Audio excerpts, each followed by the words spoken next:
आज हमारे पास जो स्रोत हैं वो एक ऐसी कहानी बयान करते हैं जो रिश्तों, महत्वाकांक्षा और सामाजिक दबाव, इन सब के कई पेचीदा पहलुओं को छूती है। हम बात कर रहे हैं एलिस की। एक 40 साल की फैशन मैगजीन एडिटर है वो, और एडम एक 20 साल का छात्र। इनके बीच का रिश्ता है। बिल्कुल। और ये कहानी सिर्फ एक, क्या कहते हैं, उम्र के फासले वाले रिश्ते की नहीं है। ये उससे कहीं ज्यादा है। ये दिखाती है कि कैसे करियर का दबाव, फिर एक वो अचानक वायरल हुई तस्वीर और एक सोचा समझा फैसला, मतलब एक स्ट्रेटजी, किसी की जिंदगी को पूरी तरह बदल सकती है। सही। तो हमारा मकसद यही है कि किरदारों की प्रेरणाएं क्या थीं, उनके फैसलों के नतीजे क्या हुए, और ये कहानी हमें क्या सोचने पर मजबूर करती है, रिश्तों के बारे में, महत्वाकांक्षा के बारे में। हाँ, तो चलिए इसको जरा गहराई से समझते हैं। कहानी की शुरुआत करते हैं एलिस से। तो शुरुआत में वो अपने करियर में ना एक ठहराव से महसूस कर रही है। सोर्सेज में ये जिक्र है कि उसका थोड़ा कड़वा स्वभाव था और ओल्ड फैशन मानी जाती थी, तो प्रमोशन में रुकावट आ रही थी पिछले कोई 4 साल से। 4 साल से, हाँ। ऊपर से वो तलाकशुदा है, एक बेटी की माँ है और काम में इतनी डूबी है कि मतलब बेटी और खुद के लिए भी वक्त नहीं निकाल पाती है। तो एक अकेलापन तो साफ दिखता है वहाँ। हाँ, और ये जो कॉम्बिनेशन है ना, अकेलापन और प्रोफेशनल फ्रस्ट्रेशन, ये काफी खतरनाक हो सकता है। सही।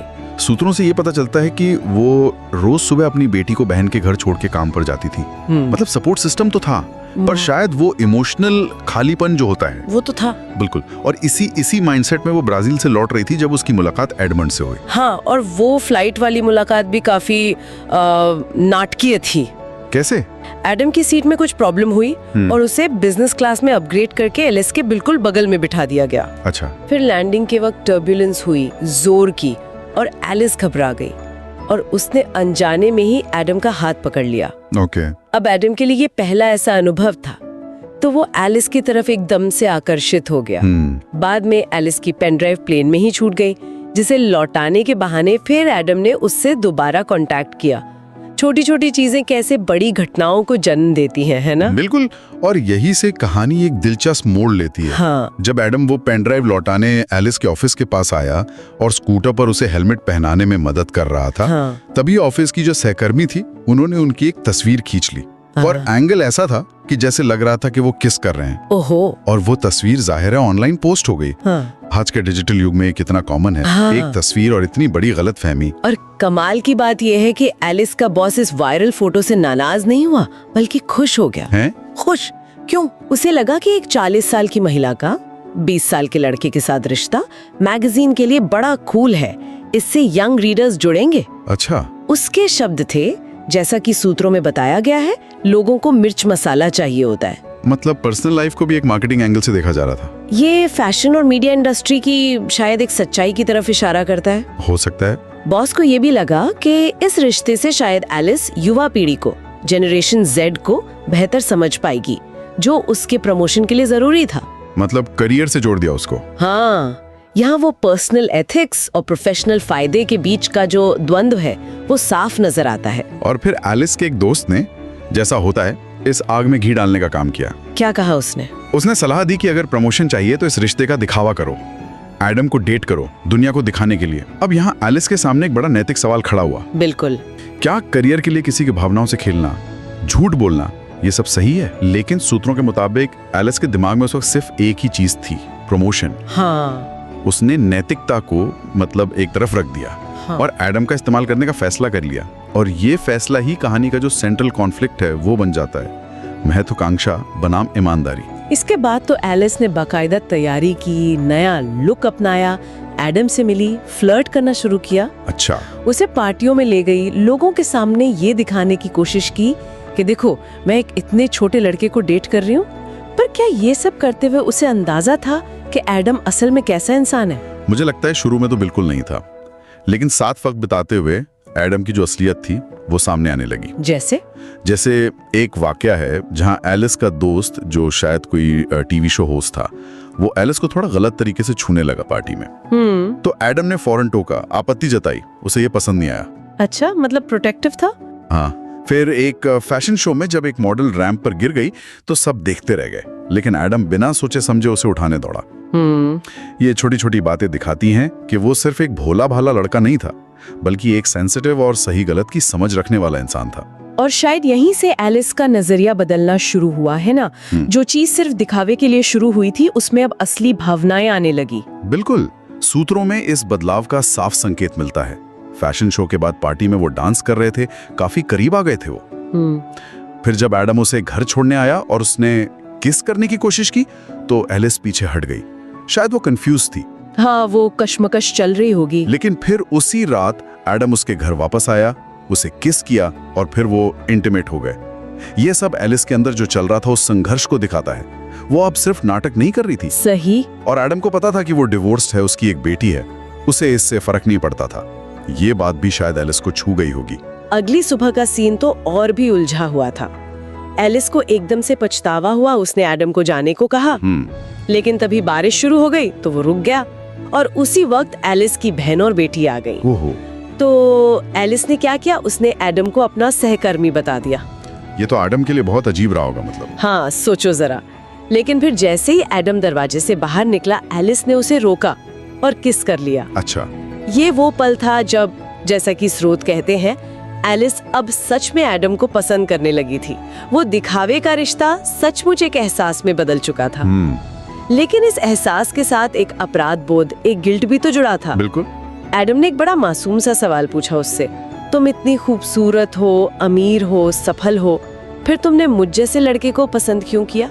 अब एलिस के पास इसका क्या जवाब होता? कोई जवाब नहीं था, क्योंकि सच्चाई तो यही थी कि शुरुआत मतलब से हुई थी, भले ही अब भावनाएं सच्ची हों। ये सवाल एलिस को जैसे आईना दिखा गया। अब उसकी भावनाओं में वो कॉम्प्लेक्सिटी आ गई थी।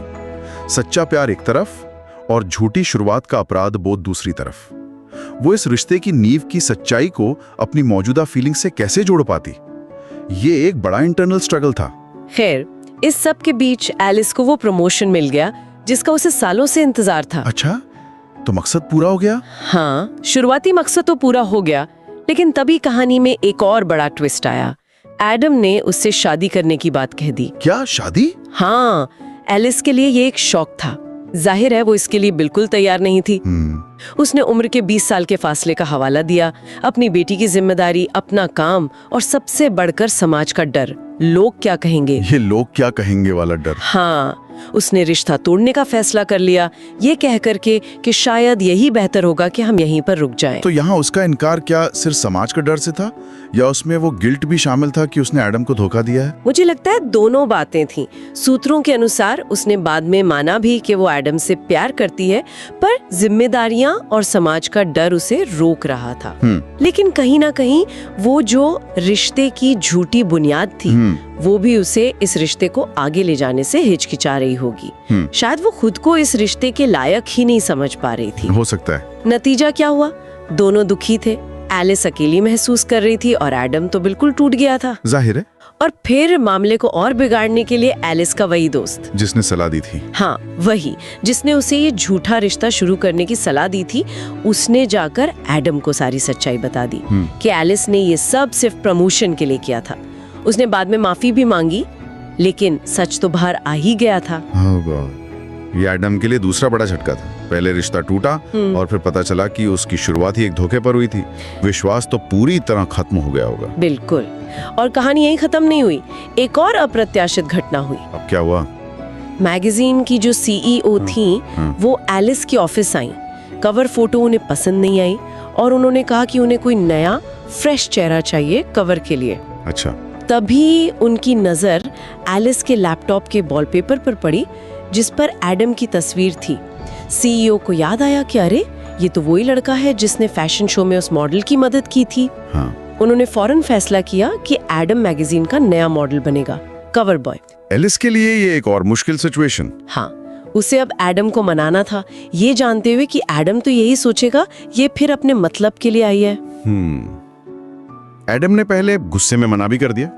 साफ दिखता है कि वो शुरुआती धोखे का असर कितना गहरा और दूर तक जाने वाला होता है। लेकिन फिर भी एडम फोटोशूट के लिए आया, शायद इसलिए, जैसा सूत्रों में कहा गया है, क्योंकि वो कहीं ना कहीं अब भी एलिस से प्यार करता था। हो सकता है। पर वहां सेट पर माहौल बहुत तनावपूर्ण था।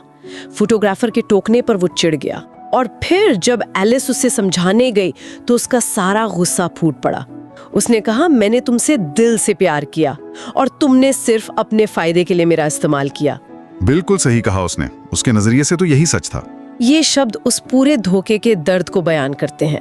और एडम शूट छोड़कर चला गया। और इसका नतीजा ये हुआ कि इस घटना के बाद एलिस की नौकरी चली गई। ओह, मतलब जिस करियर के लिए उसने ये सब नाटक किया वही अब उसके हाथ से चला गया। हाँ, ये कहानी का एक तरह से क्लाइमैक्स था। झूठ का पर्दाफाश हुआ, रिश्ता टूटा, करियर भी खत्म। एलिस अब एक ऐसे मोड़ पर खड़ी थी जहां उसे अपनी जिंदगी की प्रायोरिटीज के बारे में सोचना ही था। बिल्कुल। क्या करियर ज्यादा जरूरी था या वो रिश्ता जिसे उसने खुद ही शुरू करके फिर तोड़ दिया था? एक अहम मोड़ था ये। नौकरी जाने और एडम से दूर होने के बाद एलिस बिल्कुल अकेली रह गई। उसे एडम की बहुत याद आने लगी। सूत्रों के शब्दों में कहें तो उसे एहसास हुआ कि उसके लिए करियर से ज्यादा जरूरी वो इंसान है जिससे वो प्यार करती है। ये एक बड़ा रियलाइजेशन था उसके लिए। और शायद इसी एहसास ने उसे हिम्मत दी। हाँ, उसने वो किया जो शायद बहुत मुश्किल था। वो एडम के कॉलेज गई। कॉलेज? सबके सामने? हाँ, सबके सामने उसने अपनी गलती मानी और अपने प्यार का इजहार किया। उसने कहा, मुझे फर्क नहीं पड़ता कि समाज हमारे बारे में क्या सोचेगा। अब मैं सिर्फ तुम्हें चाहती हूँ, मैं तुमसे प्यार करती हूँ और तुम्हारे साथ रहना चाहती हूँ। उसने माफी मांगी। ये बहुत हिम्मत का काम था। वाकई ये एक शक्तिशाली क्षण रहा होगा। वही एलिस जो समाज के डर से रिश्ता तोड़ रही थी, अब उसी समाज के सामने अपने प्यार को स्वीकार कर रही थी। बिल्कुल। और कहानी का अंत सुलह के साथ होता है। एडम, जो जाहिर है अब भी उससे प्यार करता था, उसे माफ कर देता है। हाँ, वो उसे किस कर लेता है। ये अंत दिखाता है कि गलतियों को स्वीकार करने, माफी मांगने और अपनी खुशी को, अपनी भावनाओं को प्राथमिकता देने में कितनी ताकत होती है।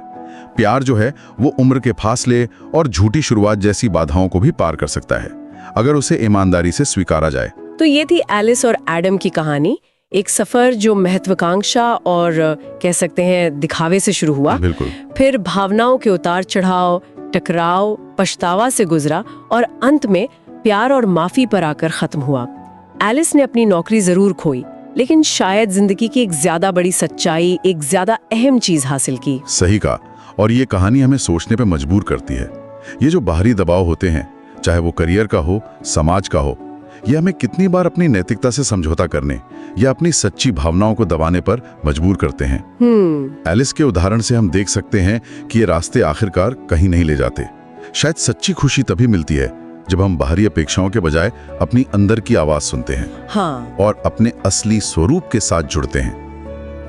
ये एक ऐसा विचार है जिसे श्रोता अपने जीवन और अनुभवों के संदर्भ में जरूर सोच सकते हैं कि कहां वो बाहरी दबावों में बह रहे हैं और कहां वो अपनी सच्ची आवाज सुन रहे हैं।